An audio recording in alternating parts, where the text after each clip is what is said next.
start this off, to truly start this off, we are going to take it from the beginning.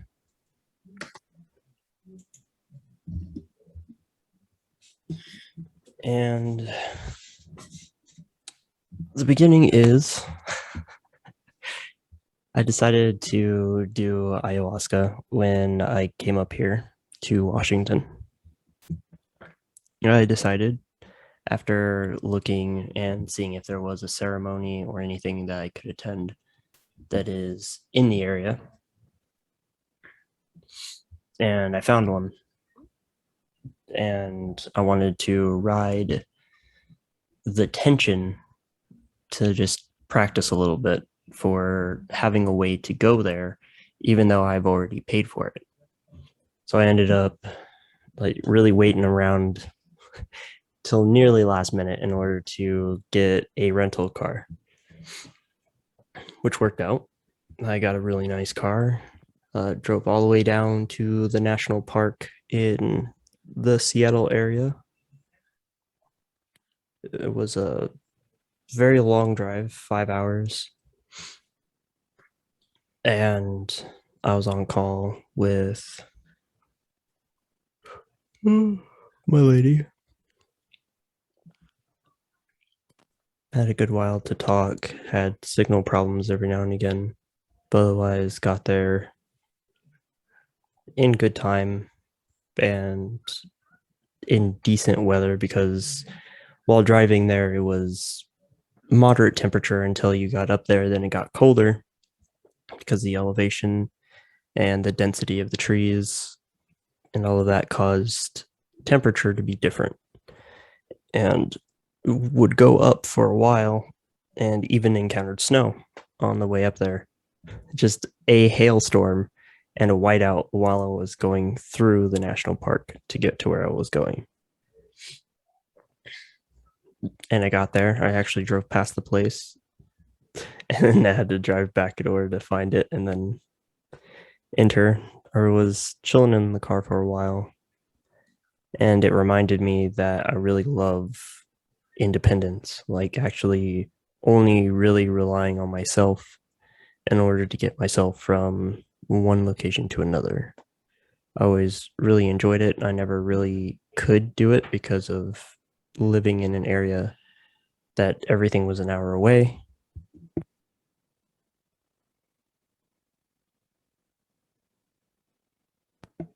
And everything was basically desert. So the chance of dehydrating while trying to travel anywhere was really high. So my lady pointed this out while I was on call, and you got to really understand more about that while I was in the car. I got greeted by the person who owned the place. He's a really nice guy. Yeah, a really good guy. He was really kind, happy, like actually genuinely happy, not one of those uh, put it on for the sake of putting it on. And I sat around for a while in the car until everybody arrived. Then I went in and we did the basic meet and greet, like where we came from, um, our names, what made us want to go on this journey. So we all introduced ourselves, talked a little bit. Everybody was a bit on edge when we started the conversation stuff, because I think it's always like that if you're around new people. You don't have your guards down yet. But it was really good and it was really calm. Everything was going really well. And then we ended up going around and getting used to the property and stuff like that, and then doing our blessings towards like the different directions, the cardinal directions, north, east, south, and west.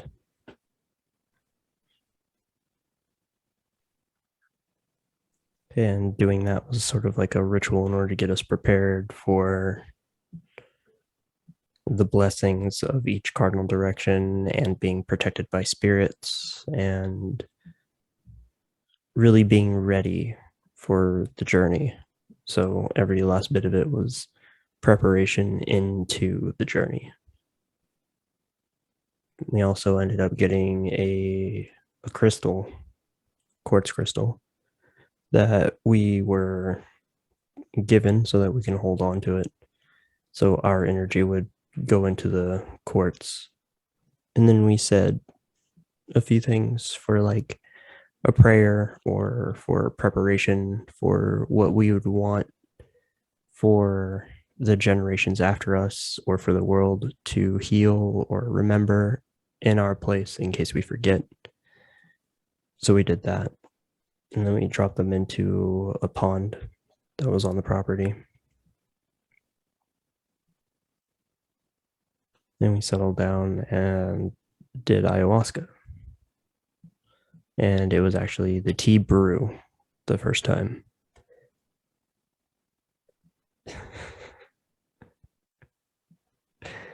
We also had a certain kind of pill in order to allow for the DMT to absorb better.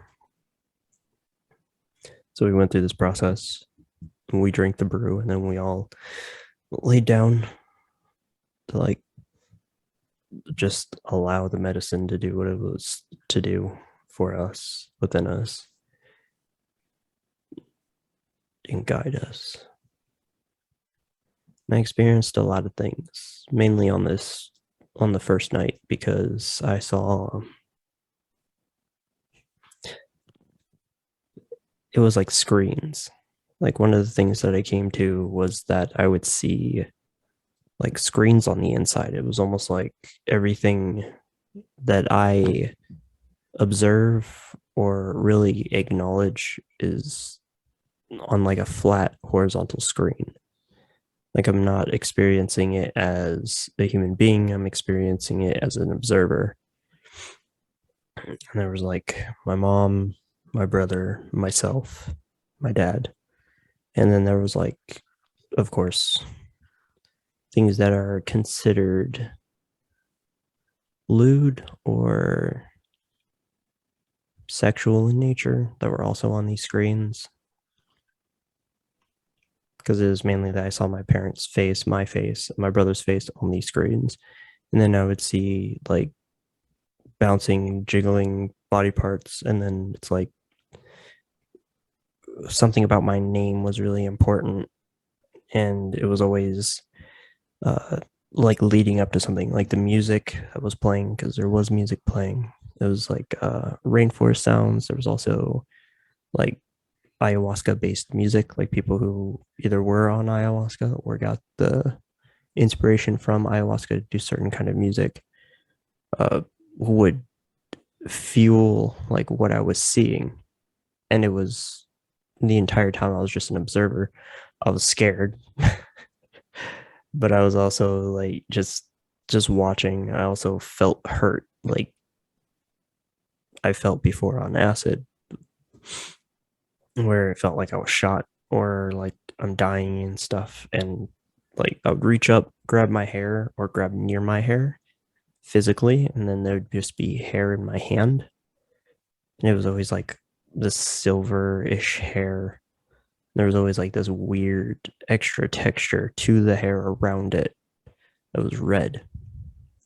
Like I was bleeding when it was coming out or something. And there was, of course, people moving and stuff like that around. And that got like the way I was interpreting it the entire time on the journey with ayahuasca was that I would see my mom. She was like in the kitchen or something like that. And then something loud would like hit the floor. And then the kitchen sink would like break or something. And then there'd be like water all over the place. And there's a whole bunch of like worry, like just a tense feeling of worry coming out of me. And in this situation, I want to know if my mom was all right. And then it was like, I'm in trouble and that I am a literal motherfucker. And this idea or concept of reincarnation kept coming back to me, where it was like, I'm doing all of these things around these strangers and like because when you're on ayahuasca, there will be body motions that you're sort of just guiding and vibrating and undulating to.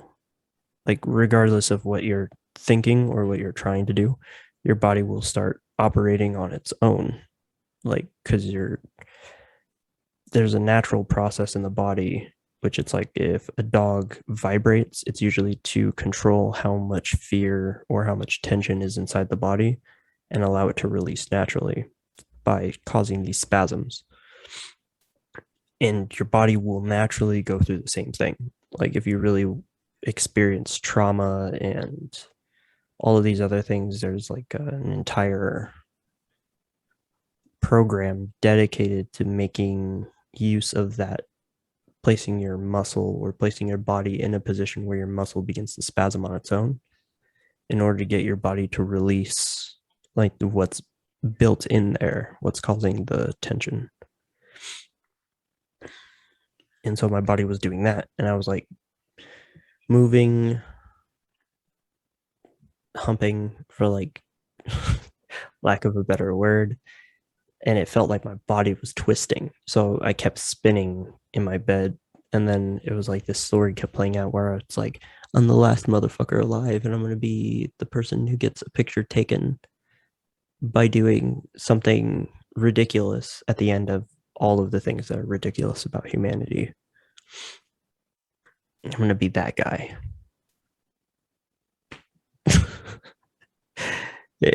I'm going to be that guy who's like really understands what's going on and is like, you know what? Come and get me, motherfuckers. That kind of guy.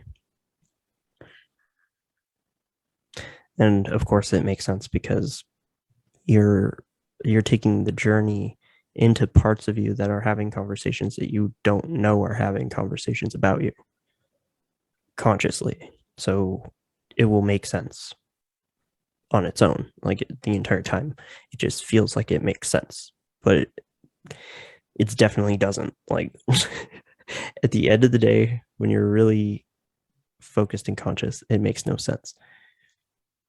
So I was going through that and I was rotating and I was saying it out loud because I felt like I had to get it out and actually say it out loud. And then like I felt somebody grab me and it was the shaman. Like she grabbed my hand and she's like, you want to, breathe, calm down because um, what you're saying or what you're doing or something like that is affecting the other people. I'm like, okay. And then it kept going through that. And to my left, there were more airbeds and stuff because that's what I was on. Airbed in front of a controlled fireplace. So there's flames. The guy had like a painting of that weird painting with that lady like making a dove sit on top of another dove. And there's like a Cupid child. There's like people in a back table. And then there's like a guy in armor that's like walking towards her. The entire time I was wondering what the hell she's doing with those two doves. Like she's making the fuck. Okay. So I was seeing things on that level too. Like almost like every last person to my side is like sick and dying. And there's like this idea of zombification. And like every last one of these people are like my offspring, my children, because at the same time, for that, like I'm a literal motherfucker, was the idea in which I am an undead zombie experiencing life while life is slowly falling apart around me because of the decay of my own brain, at which I'm trying to put everything back into a chronological order of how everything got fucked up. But I'm also humping, tripping, dying on my own foot, and then coming back to life to look at my phone, hump, step on my own head, die, and do it over and over and over again. So when I wasn't seeing that, I was also seeing the idea of what was supposed to be on the screen that I was watching as a zombie stepping on my own head, killing myself over and over again because I was immortal. But it was like, you have all of these powers, yeah, you don't know how to use them. And basically, every time you're initiating your own powers, you stumble, you fall, and then you get back up. But you also just keep killing yourself in order to try and, I don't know, alleviate yourself, understand yourself, something. And the idea just kept repeating. And the other one was the idea that my own dad, which was like every father in the world, was coming to get me and kill me.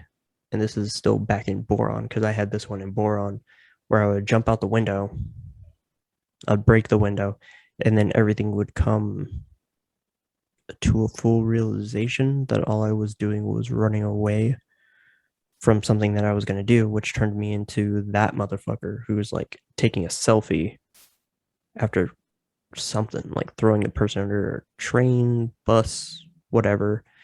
Like, uh, I don't know. There's like this whole action and sequence of things that are supposed to happen. And how it all intertwines makes no fucking sense. Like I'll state that just off the right off the bat that for the longest time I have I have tried to understand exactly what I was seeing from that moment when I took acid when I lived in Boron.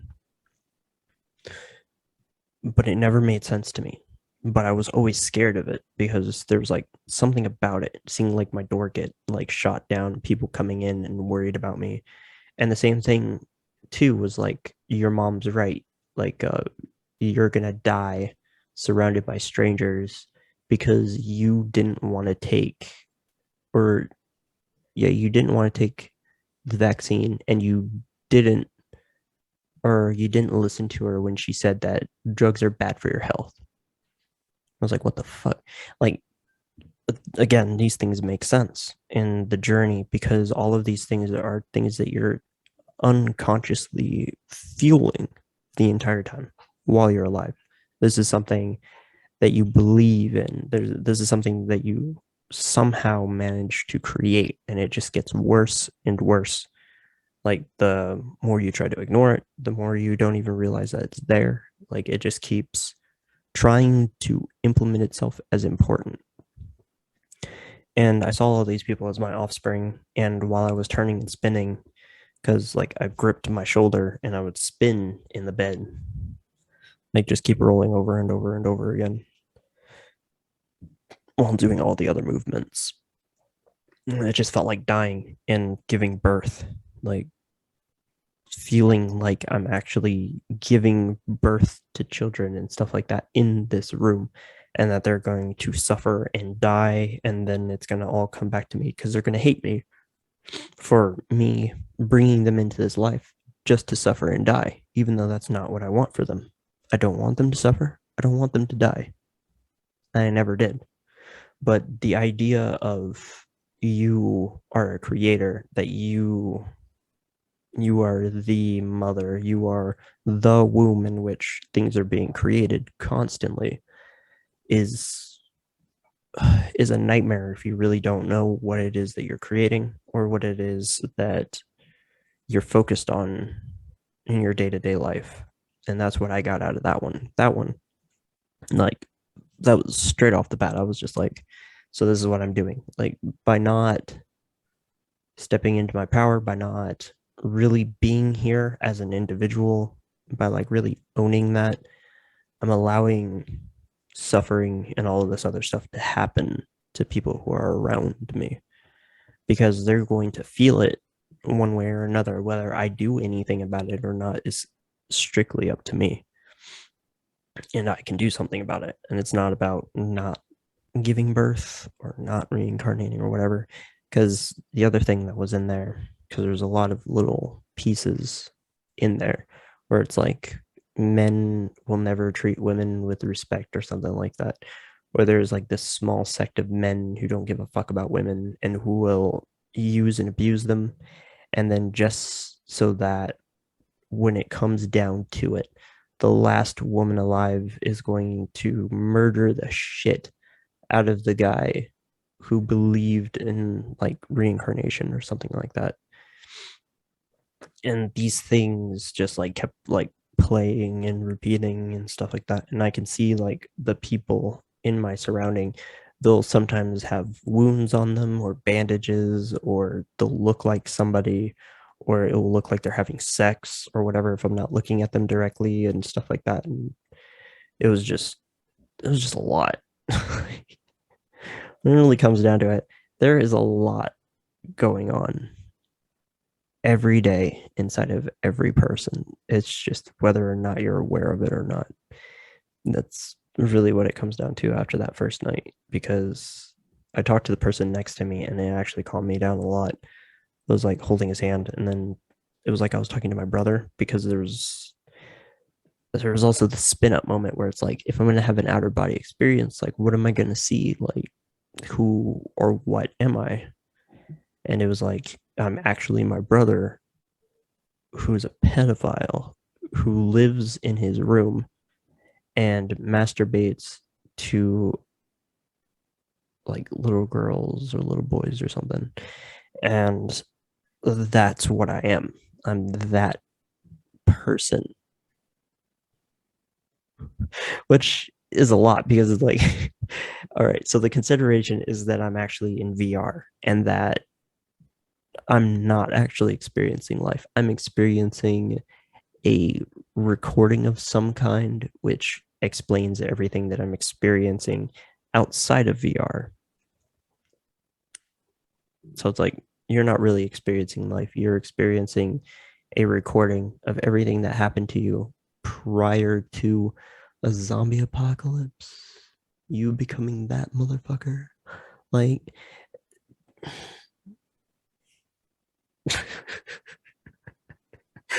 it makes no sense. Straight up. I don't know what the fuck is even happening in all of that.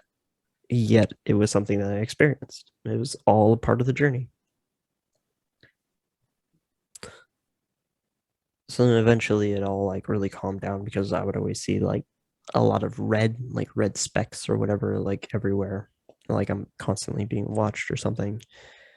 And there's the idea of ancestors as well, because it's, while you're in the journey, it takes forever to really understand what time is, what you're even experiencing, because everything hits like a critical slow.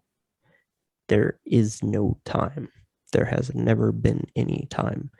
There is just experience, and thoughts fill the void of what is not being experienced at the moment. There's so much thought. It is an absurd wasteland of just thoughts, rampant thoughts, and feelings ramped up off of those thoughts. And I definitely experienced the difference, though that is on the second night. So I experienced ancestors, and ancestors kind of explained that sensation of like what I was feeling when I'm like that motherfucker, or the literal motherfucker. It's because it was like they always pointed blame. Like there was always a reason to point blame at somebody else of a different color, of a different nationality, of a different whatever. Like you will always have at least one solid reason to point a finger at somebody, and that's enough. As long as you can point the finger, that pain continues to move and grow and agitate and fuck everything up in its path. Just obliterate it. When that finger hits that level, you just you wipe the field. It was like ancestors honestly don't give a fuck. Like that's the understanding I got about like lineage, ancestry, whatever, is that they didn't really care. It was only the fact that they could point a finger to blame somebody, and that was enough. And that is so important that it's ingrained somehow in every thought, every feeling. Is that that's all I got about ancestors, was that pointing. Like, they could accuse somebody, and the moment that they did that, they realized they fucked up, because it should have never ever reached that point where they could actually point at somebody and accuse them, damn them, choose them out of a crowd of people and say that you're to blame.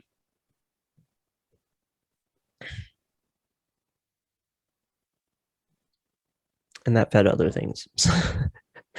So yeah, eventually the sun rose, time freed itself. I was pretty I was pretty messed up over everything that I experienced in that lack of time, that void space. Like, every last bit of it was just raw. And the entire time, the understanding about ayahuasca is that it's one with you. And so long as you appreciate that it is trying to heal you, that it is working on you, because you're working on yourself by actually just observing and realizing the truth about what's going on inside of you, you are healing. And as long as you are healing, you are doing good. And the only reason why you'll want to throw up is because your body is so used to all the other crap that you're internalizing that it will try to get rid of it, because it doesn't, because you on some level don't want to heal.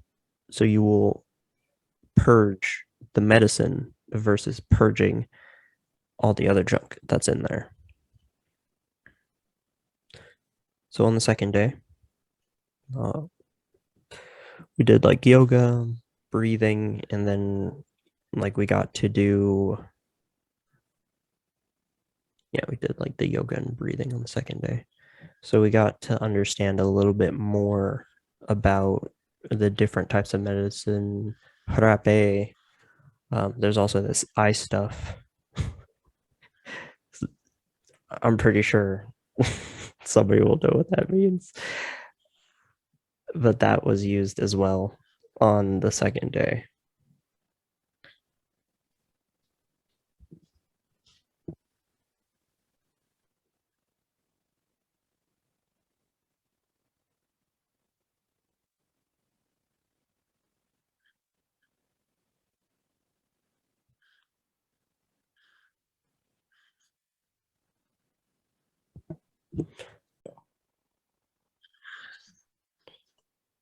And on the second day after the jarabe, I began to understand a lot of things, because what jarabe does, from what I've gathered, it's just like ayahuasca. As long as you allow it and talk to it like it is sentient, because it is, it will listen to you. Like, if you want it to stop burning, or to integrate better, or to still help you and just like work calmer, smoother, it will do that. So I ended up getting rid of like a lot of mucus, because that's the main thing about frappe, is that it is mainly used by shamans to get rid of the abundance of mucus, which through my process of purging, because I did a lot of frappe, a lot. It was like the most I ever did of any other substance, by far, bar none. And I began to understand, like, the more the mucus came out of my system and cleared up, because I felt it in my face and felt it in my ears, like the static would just like course through my face, like underneath my skin, all of that, like feeling it felt incredible, because the more and more that came up, the clearer and clearer everything was. There was, the idea behind Harape is that it allows you to focus. Like, it really does. It gets rid of thoughts. It eliminates them. And I found it to be more than just a coincidence that mucus is the thing that comes up the most when you take Harape. Nothing else. The most that comes up is just nothing but mucus, and the way that it gunks up your sinuses, your throat, your stomach, everything. Like it will come out. Wherever mucus is, it will find a way out. And the eye stuff is to really get the eyes to start picking up more, like more of the surrounding, more colors, just increase what's already there, your ability to really see the world and stuff like that, which was fine. Like the first one was like medium strength, or at least less intense, but the burning was really intense when I took it the first time, or when I took it. And then I took a stronger one after really going through Harape because I was just mucus, just nothing but coming up. And the shaman, she spoke about her father and how it helped him with a pneumonia problem that he had. Like ever since he started doing Harape, he never had problem with pneumonia. And I always had congestion. Like I was always like really stuffed up and stuff like that, even if I'm not having a cold or I don't even have allergy issues anymore. I would just get mucus, like just a ton of mucus. So while I was, crying and just oozing from my face and like wiping it off and everything, the whole idea was purging. Like you're supposed to be okay with purging. And I was okay with purging because I wanted it out. Like the moment I knew what it was doing, I was just like, yes, this is it. Like deep in my being, it just like that feeling of just, yes, this is it. This is what I want. Like more so than the ayahuasca. When I had the ayahuasca in me, I was still like, yes, all right, I'll get to see it. I'll get to really let go of all of this junk. But for Therapy, I knew exactly what was going on and exactly what was coming out.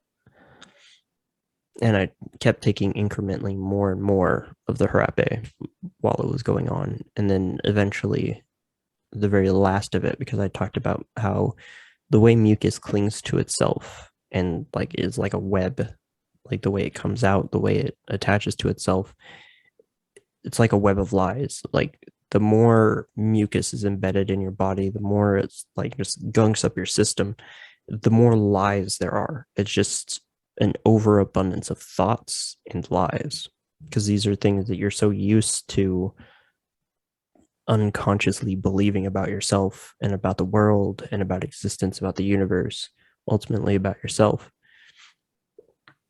The more problematic it becomes and the more dangerous it is to your health. And I saw it as like, oh, I really wanted to blind myself, make myself deaf because I could hear better. I felt lighter after getting rid of it because I took so much that it interacted with the mucus that was in my stomach and I threw up. And I was like praising the toilet. I was praising Harape. I was seeing stuff from like ayahuasca still that was like a blood war, all this chaos outside. And I was just like, you know what? I'm good. I'm all right with all of it. I let all of it go. And it's the first time I ever praised or like felt like blessed to sit in front of a toilet and just throw up. Purge. I'll use purge. It was a very interesting moment. And we ended up having food after that because everybody had to have food so that they were all right and good. And I walked around outside briefly because I felt so light. It was like about breathing and stuff like that because one of the other individuals taking this journey with me, they talked about how going outside and breathing the fresh air would feel really good. And then he was right. It was just way too cold. Like I wasn't experiencing cold on the level in which I usually would, where it would affect my entire body and I would get shivers and stuff like that. No, if I was walking barefoot outside, and since it was raining a lot and it was really cold because of I'm pretty sure it's altitude difference or it's just the trees, like the denseness of trees. So everything was much colder. but it made my feet like numb really fast. So I decided not to do that, but I felt really light and it felt really, really good in a long time. And I never understood what it was like to feel lighter than I do. And when I took like the largest dose that day when I started throwing up and stuff, it was like uh she also that was either that day. No, I think that was the last day. So I'll leave that for the last day, just in case it was part of the last day. But yeah, I ended up eating and stuff like that, talking with my lady since I called her the night before as well. Talked to her for a bit. I talked to her while I was eating. And then we went to capsules. We did capsule ayahuasca this time. So it was a slower burn. And that night came. And that one was different. It wasn't nearly as intense as like the first night because for the most part, I was actually able to see a representation of my subconscious. Like all the other stuff was just like in the background. Like I knew it was there and it was still going through my subconscious for whatever reason. And it was more like I was just like, hey, subconscious. And I was able to chill with Mama Aya because I would talk to her constantly on the first night, but I didn't see her. I saw her on the second night and I talked to her and she was like, yeah, here's your subconscious. My subconscious was just like talking in symbols and stuff like that. And I was like, you know what? We got to get some things straight. That stuff, I don't need that stuff. Like all that stuff that I saw before, I let that stuff go. Like that's not me. That's not you. That's not this experience. And that lasted for a while because of the harape. And then the thoughts started coming back. And then it wasn't so bad. It was like mainly ancestors and just like what I could see. It was like, all right, but it was not nearly as intense. It just took forever. But I was able to see like a tree person like out through the window because I switched beds with somebody who was having a hard time walking past the table area because there was like this wooden sculpture thing that would be a tripping hazard at night. And this lady had a hard time like walking around and stuff like that. And I was always worried about her on the first night. And second night, I tried to help her with like throwing up into the bowl and stuff like that. But she ended up getting help by the shaman. So that was good. And we ended up uh, and we ended up having a moment when I was talking with the with the tree outside, or at least waving at the tree outside. He waved at me. He was smiling. He was laughing, and there was like an elf person or something, like a gnome, like chilling up in a tree. Saw that too in the middle, like sun going down near nighttime. I kept seeing like the red specks and stuff like that, but I wasn't as focused on it. Like I couldn't focus on it anymore. I was just kind of done with like the chaos and the bad logic. So I was just laying there chilling for a while and just realized that it's just noise. Like the greatest part about the subconscious is that if you can actually understand it and work through its issues, because you're always in a relationship with your subconscious, you gotta heal that relationship. And as long as you're able to understand what's going on, that makes the relationship so tense, you can actually heal it. And just being aware of like the noise of all the things that were crammed into the subconscious and the thoughts are always just so noisy. And that night we actually laughed about time because everybody was experiencing the same thing about time, how it just took forever. Like could swear that it was like an hour later, but you look at the clock and only a minute has passed, if that, or it hasn't moved at all. It was like the first time, and it was just an incredible experience just to hear everybody laugh about time. Like, what the hell is time? Because we would every night talk about like what we experienced and stuff like that. And for like the second night, there was like a specific theme, like who you are or whatever, or like what you are. It's like a lot. Like it's just a lot. I assume that I'm a lot of things. Like majority of it's just not true. And we did like some card readings and stuff. And then we had a quiet night instead of like the music and stuff like that. We just had a quiet night to just acclimate, get used to things. And then I semi disrupted that because of noise from my phone. But well, I ended up remedying that by just turning off my phone.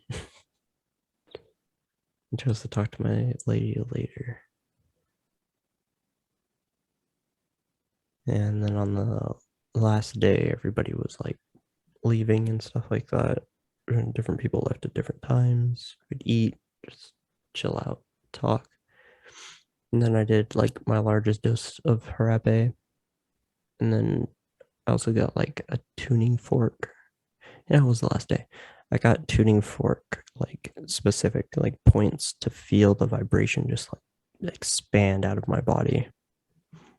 And I actually felt like the waterfall that was on the property, the trees, through the roots, the wind passing through the trees' leaves, the fire in the fire pit. Like I heard all of it in that moment. That's when I knew that's what I really wanted to do, was like be there, like really just let go of all of that other stuff that kept me all clogged up. And I took a shaman dose that day. And a shaman dose is like a large amount. I didn't throw up that day. I was very in tune with a lot of things. Like realized that a lot of the time when I'm angry or upset or just not feeling it, I tend to think that it's me, but it's not. I'm just usually picking up on everybody else.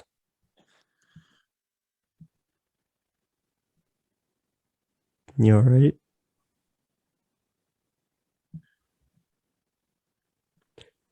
Yeah. Each of those moments was interesting and intense. But then I drove home, talked to my lady, got to understand some things. Had a very interesting conversation on the way home. I dropped off the car, I walked back. And yeah, that was my ayahuasca experience.